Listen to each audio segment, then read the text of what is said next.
Oh my God, Tasha, are you serious? Go to the gym and lift weights? I won't do it. I don't want to get bulky. I don't want to get bulky. I don't want to get bulky. Oh, I wish this myth, this idea, this stereotype would just die. But because I know it won't, it's time for me to address this issue and add to this conversation. In most commercial gyms, you'll see the weight section of the floor taken up primarily by men and the cardio section taken up by women. And this is sad because strength training has benefits for everybody. Improved heart and lung health, injury reduction, better moods, better appearance, and the list goes on. Now, many people miss out on these benefits because of the silly idea of bulking up or looking too masculine. So I'm here to squash this myth. Growth hormone and testosterone are the two primary hormones involved in building muscle. Now, of course, women and men both produce these, but in men, testosterone is 15 to 20% higher. Now, this accounts for the reason why women have a tougher time building muscle when compared to men. When I use the words build muscle, this usually makes people think of that or that. What people fail to realize, or what they forget, is that professional bodybuilders use androgenic aids. This could be testosterone, other anabolic hormones, or even other PEDs. The point is, to reach that level of muscularity, their development goes way beyond anything that's normal or natural.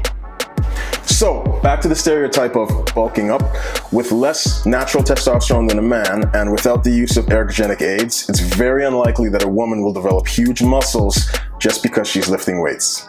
So ladies, the next time you walk in the gym, take a look at everyone on the weight floor, okay? Try to find the skinniest little runt that you can see in there. You know, the guy that's been struggling most of his life to put on any decent amount of size. Even he has a better chance of bulking up than you do, for all the reasons I just mentioned. Athletes that need to be big and muscular for their sport tend to eat a lot of food. A ton of food. Anyone looking to increase their lean tissue mass has to take in excess calories. Now, this amount of food goes well beyond what's normal and what's required for normal body weight. Athletes that are serious about their sport also tend to eat a lot cleaner than most of us. And this is because they know the quality of what they eat is just as important as the amount. It's easy to take in calories if you're eating junk. It's much tougher to take those calories in if you're eating nutritious whole foods. So ladies, if you're not taking in enough calories, and this would be beyond what's normally required for you to maintain your body weight, and if you're not eating the same quality of food as an athlete, it's probably impossible for you to bulk up.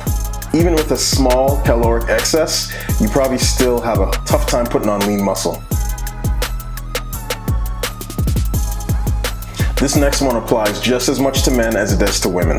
I always get a laugh when people come to me and they say, "Hey CJ, I don't want to get too big. I just want to look toned, I just want to look fit." And to that I usually reply, no problem. Getting really, really big is very hard. It takes a lot of time, it takes a lot of focused effort. It doesn't happen by accident. So you're in luck. If you ask anybody that has to be big or strong for their sport or for their occupation, they'll tell you that it is hard to build muscle. And it's equally challenging trying to maintain that muscle. Being a female only makes that harder. It takes a lot of time, effort, and energy to build muscle. And for most of us, this doesn't come easy. Think of saying something like, I don't want to become too rich too soon. I don't want to be, filthy rich. I just want to live comfortably. To that, I would reply, no problem. Becoming very, very wealthy is hard to do. It takes a long time, takes focused effort. So, you're in luck. Gaining strength is not limited to athletes. Every one of us should want to be a little bit stronger than we are right now. For many people, the words strong or strength bring up images of bodybuilders, Olympic lifters, power lifters, or strongman competitors. Now, of course, those people are strong, but they're not the only people that need to be training for strength. We all do. Being strong simply means you create a lot of force through your movement. Now, it is possible to be very strong without the excessive muscle bulk of a bodybuilder. Just go to a regional powerlifting meet You'll see a lot of athletes there who are strong, but don't necessarily look like Linda Murray or Jay Cutler. Now us regular folks don't have to be as strong as the athletes I mentioned before, but strength training for us comes with a lot of benefits. When our muscles and tendons are stronger, our joints are more stable. This makes us less susceptible to injury. So whether you're playing a sport or you just want to be a bit more resilient after a fall, strength training can be of a huge benefit to you. As we age, our bone density decreases. So lifting weights with the intent of becoming stronger is a way for us to either increase our bone density or at least slow down its degradation. Supplementing with calcium is not enough. You need to work against some kind of resistance. Along with cardiovascular conditioning or cardio, lifting weights also helps to increase both heart and lung health. Lifting weights can be used for all kinds of goals: muscular endurance, shaping your body, physical rehabilitation, and the list goes on. The way you lift the weights does matter because it determines how your body responds to the training. You can play with different variables like volume, tempo, rep range, or intensity in order to get the results that you want. Performing 5 sets of 2 is very different than performing 3 sets of 12, which is also different from performing 4 sets of 30. There's also a difference between lifting twice a week or lifting 5 times a week, and both of those will give you very different results. You're not just going to magically start sprouting muscles because you picked up some weights.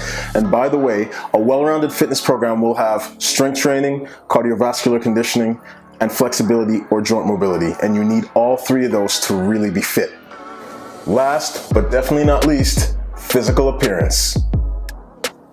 I guarantee you that you won't be able to cardio your way to a lean body. If you want to change the shape of your body, you have to lift weights. And by the way, eating clean on its own is also not enough. I mean, it is possible to be lean and unspectacular. I talk about this in my 70-30 rant. Check out the video, you'll see what I mean. I'm sorry, but it takes resistance training to give the body a fit or an athletic look. Whether you're using your own body weight or you're using an external resistance like a band, a machine, or free weights, resistance training has a huge impact on how you look. Now don't just take my word for it, there's lots of examples. You have Scarlett Johansson. You have Hilary Swank. You've got Gal Gadot. All of these women lifted weights as a part of their physical regimen, and none of them look like female bodybuilders. Side note, beauty really is in the eye of the beholder. An attractive physique can come in all shapes and all sizes. Alright ladies, I hope I've convinced you that it's okay to lift weights. In fact, I've given you an entire list on why you should be lifting weights. It's not going to turn you into an overblown, muscle-bound superhero. It's going to shape your body, it's going to make you look good, and there's a ton of other benefits as well. Alright, that's it, I'm done. This myth is squashed. Now leave some comments down below. I want to know what you think about this topic. Should women lift weights? Maybe they shouldn't?